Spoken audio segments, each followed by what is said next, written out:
Now, starting with West Asia, Israel has blocked all goods and aid from entering Gaza as Muslims observe the holy month of Ramadan. This decision comes as talks on a truce extension appear to hit an impasse after the ceasefire's first phase drew to a close. Now, Israel says it has accepted a U.S. plan to extend the ceasefire in Gaza by 50 days, but said that Hamas has rejected the proposal. Netanyahu also said that Israel has accepted President Trump's envoy Steve Witkoff's plan that would extend the temporary ceasefire through Ramadan and Passover. Israel has accepted President Trump's envoy Steve Witkoff's plan to extend the temporary ceasefire by 50 days. During that time, we can discuss the conditions for a permanent ceasefire that will end the war in Gaza. In Witkoff's plan, half of the hostages would be released right away, and the remaining half would be released if we reach an agreement on a permanent ceasefire. Again, Israel has accepted this plan, I accepted this plan, but so far, Hamas has rejected it. Now, of the 251 captives taken during Hamas's October 2023 attack, 58 remain in Gaza, including 34 that the Israeli military has confirmed are dead.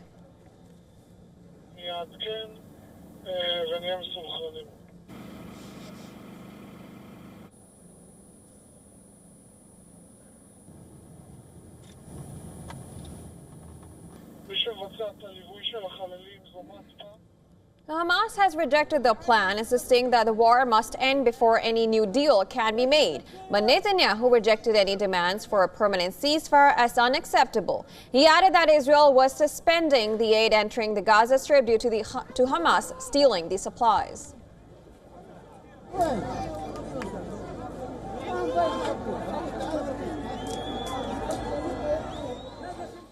And I want to make one more thing clear. There will be no free lunches. If Hamas thinks that it will be possible to continue the ceasefire or to enjoy the conditions of Phase 1 without us accepting hostages, it is very mistaken.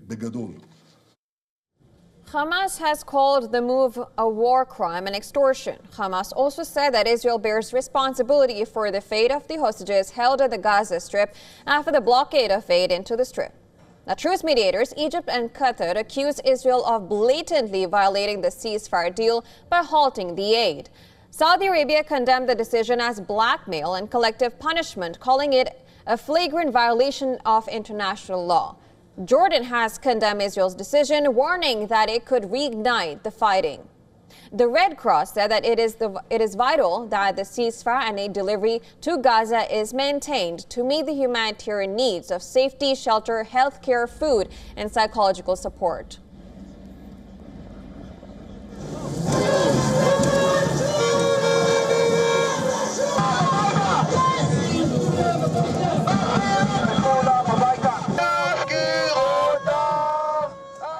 Netanyahu's decision has sparked criticism from families of the hostages. Hundreds of protesters blocked the road outside the prime minister's residence. They threatened to stay until the government agrees to a deal that would bring home all the remaining hostages.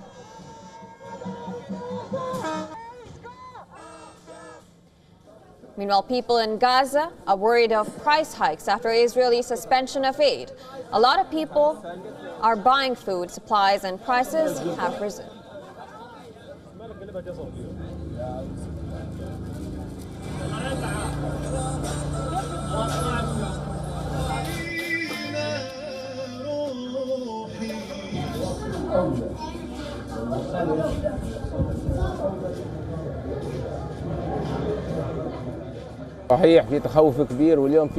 There is a lot of fear. Today there are a lot of people buying food supplies, and prices have risen a lot.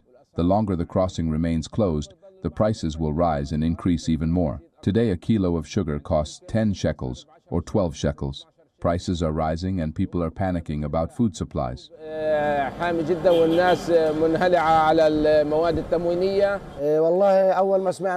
When we heard about the closure of the crossing, we all got worried as Palestinian citizens. Prices have risen 80% so far, and if the crossing remains closed, prices will rise 200%.